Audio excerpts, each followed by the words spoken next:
안녕하세요. 오늘은 부동산 경매에 관한 두 번째 영상이고 가장 간단한 등기부 등본에 대해서 설명드리도록 하겠습니다. 등기부 등본은 사실 뭐 네이버나 다른 데 검색하면 쉽게 나와 있어요. 그리고 유튜브에서도 나와 있는데 저도 최대한 간단하게 설명드리도록 하겠습니다. 먼저 등기부 등본은 만약에 이제 전월세 매매 계약, 전월세나 아니면 매매 계약을 했을 때 한 번씩 들어봤을 거예요. 만약에 본인이 지금 자취를 하거나 다른 데 살고 있다, 부모님과 떨어져 살고 있다 그러면 적어도 전월세 계약은 한 번쯤은 했을 거예요. 본인이 안 하더라도 했을 거고, 그리고 만약에 지금 부모님 집에서 출퇴근을 하고 있다 그럼 부모님 집 자가가 지금 자가에 대해서 등기부 등본이 있습니다. 그래서 그걸 토대로 이제 매매 계약서를 당연히 작성을 해야 되고요. 그래서 가장 중요한 거는 이제 매매 계약서 작성하는 토대가 등기부 등본이라고 생각하시면 되고요. 등기부 등본에는 크게 세 가지로 나눠져 있습니다. 첫 번째로는 이제 표제부, 그리고 두 번째로는 갑구, 세 번째로는 을구 이렇게 나눠져 있는데요. 하나씩 간단하게 설명드릴게요. 일단 표제부는 느낌이 오죠. 표제부 자체가 이제 이 건물에 대해서 건물의 스펙이에요. 쉽게 얘기해서 이게 주소가 어떻게 되고 전용 면적이 어떻게 되고 그리고 대지권이 어떻게 되고 대지 면적이요. 그리고 이게 뭐 콘크리트로 만들어졌는지 어떻게 만들어졌는지, 그리고 아파트인지 다가구 주택인지 다세대 주택인지 이게 간단하게 나와 있는 거고요. 그래서 여기는 주소나 그런 전용 면적 아니면 대지권을 그대로 이제 매매 계약서, 전월세 계약서에 옮겨 적어야 돼요. 만약에 이게 틀리다 나중에 권리를 보장을 못 받을 수가 있거든요. 반드시 그래서 매매 계약서 작성은 이 등기부 등본을 해야 된다. 물론 이제 토지 대장부도 봐야 되는데 그건 좀 나중에 말씀드릴 거고, 등기부 등본 자체로 그대로 옮겨 적어야 된다라는 게 핵심이었습니다.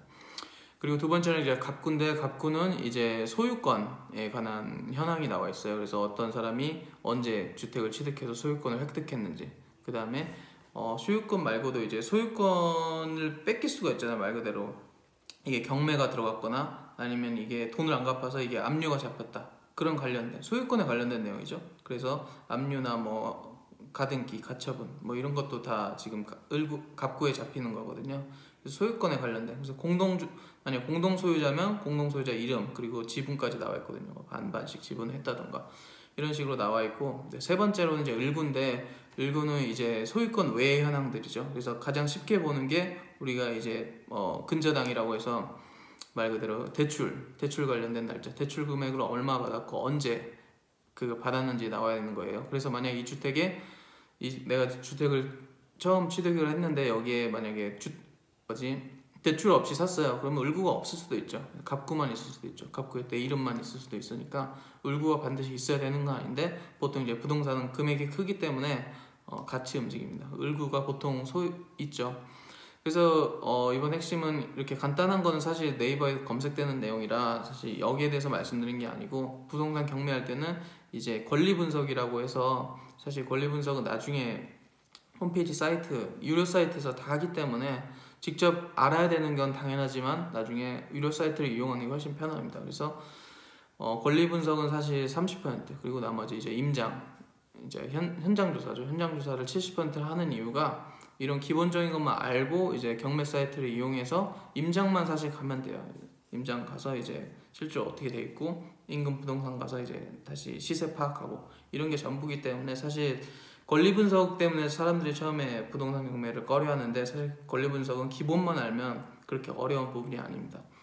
그래서 말씀드린 부분은 이제 내가 만약에 예를 들어 이제 전세나 월세를 들어갔을 때 그 앞에 당연히 대출이 있을 수가 있어요. 그래서 대출 근저당보다 내가 후순위일 경우에 이 후순위가 보장을 받는지 보호를 받는지 이런 거를 이제 분석을 해서, 내가 이제 경매 실제로 이제 들어갔을 때, 경매 투자에 들어갔을 때, 입찰했을 때 이 전월세에 들어간 사람 임차인한테 돈을 따로 경매금과 별도로 돈을 지불해 줘야 되는지 안 해야 되는지에 대해서 분석을 당연히 해야 되고요.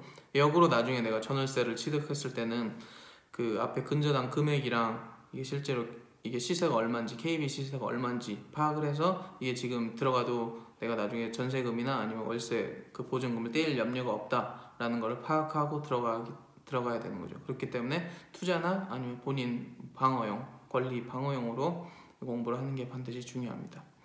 그래서 오늘 영상은 간단하게 부동산 등기부 등본이랑 이제 권리의 관계에 대해서 간단하게 말씀드렸습니다. 감사합니다.